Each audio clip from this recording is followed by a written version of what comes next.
আজকে আমার আম্মু থাকতো, আব্বু থাকতো, তাদেরকে আমি ডাকতে পারতাম এভাবে, তারাও আমাকে আদর করতো। টাকা পয়সা সৌন্দর্য দিয়ে কিছুই হয় না, আসল হচ্ছে তার মন। তার মন যদি ভালো থাকে তাহলে সবই ভালো। সে আমাকে ভালোবাসবে, আমি ওইটা দেখে ওনাকে ভালোবাসবো। তাই চেহারা দেখে না, আমার টাকা দেখে। সুপ্রিয় দর্শক, আসসালামু আলাইকুম। জীবন গল্প আপনাদেরকে স্বাগতম। প্রতিটি মানুষের জীবনে গল্প থাকে, তার ধারাবাহিকতায় আজকে এসেছি। আমার ক্যামেরার সামনে এক আপু বসে আছে, শাড়ি পরে, অনেক সুন্দর লাগছে। তার জীবন গল্প আমরা শুনবো এবং আপনাদেরকে শোনাবো।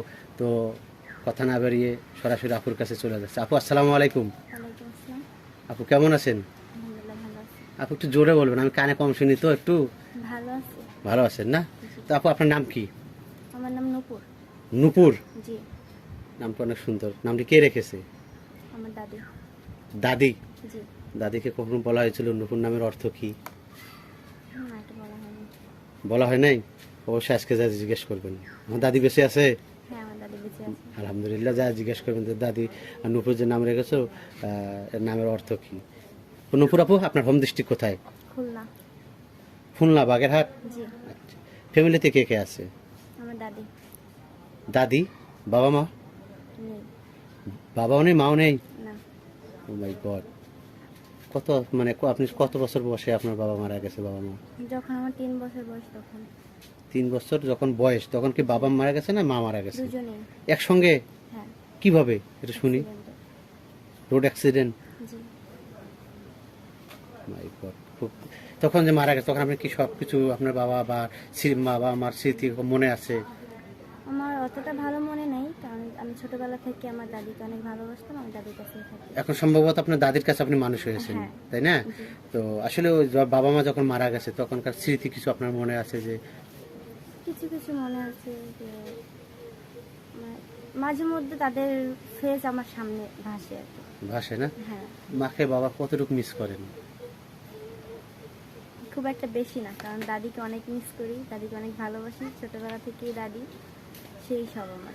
আশেপাশে বাবা যারা আছে, আপনার ভাই বোন, ফুফাতো ভাই, জ্যাঠাতো ভাই, তারা যখন বাবা মা বলে ডাক দেয় তখন আপনার কি রকম লাগে? তখন একটু খারাপ লাগে, যদি আজকে আমার আম্মু থাকতো, আব্বু থাকতো, তাদেরকে আমি ডাকতে পারতাম এভাবে, তারাও আমাকে আদর করতো। তো এখন বর্তমান কি করতেছেন আপনি? কিছুই না। কিছুই না?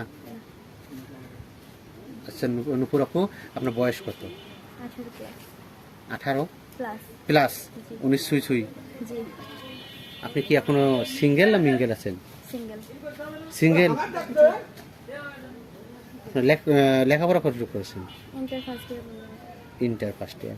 তো আসলে মাশাআল্লাহ, আপনি তো অনেক দেখতে সুন্দর, অনেকটাই কিউট। কারো ক্রাশে কখনো পড়েছিলেন বা আপনার প্রতি কেউ পড়েছিল? আমি কখনো কাউকে পছন্দ করি নাই, কিন্তু আমাকে পছন্দ করছে। সেরকম না হলে তার আমি পছন্দ করতে পারি না, কি মনের রকম? মতো হইতে হবে। কি রকমটা চাচ্ছেন আপনি? যেমন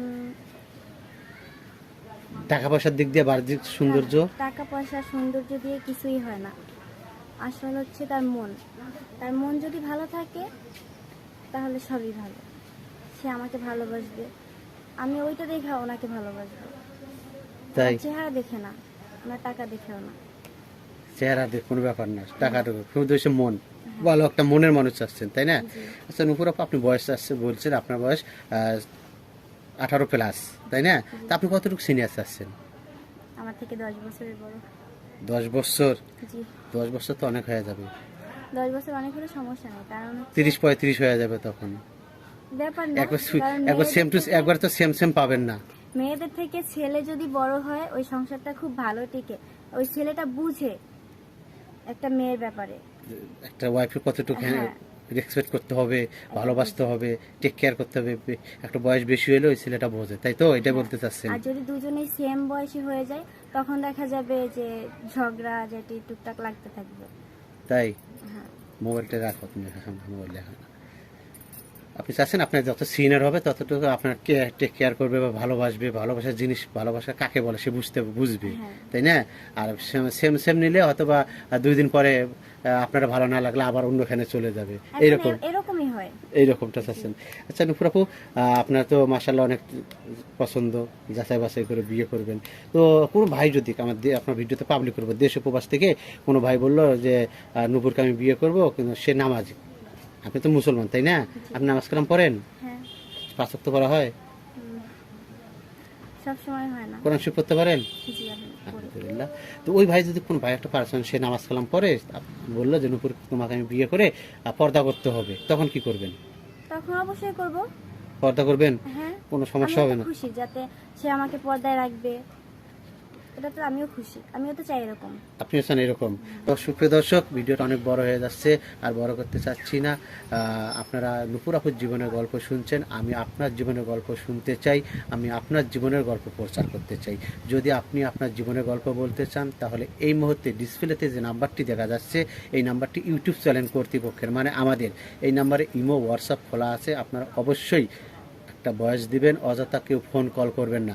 আপনারা সিমে ফোন দেন, আসলে সিমে ফোন কল দিলে আমরা ফোন রিসিভ করি না। আপনারা অবশ্যই ইমো বা হোয়াটসঅ্যাপে ফোন দিবেন বা নক করবেন, আমরা পরবর্তীতে আপনাদের সঙ্গে যোগাযোগ করবো। সবাই ভালো থাকবেন, সুস্থ থাকবেন।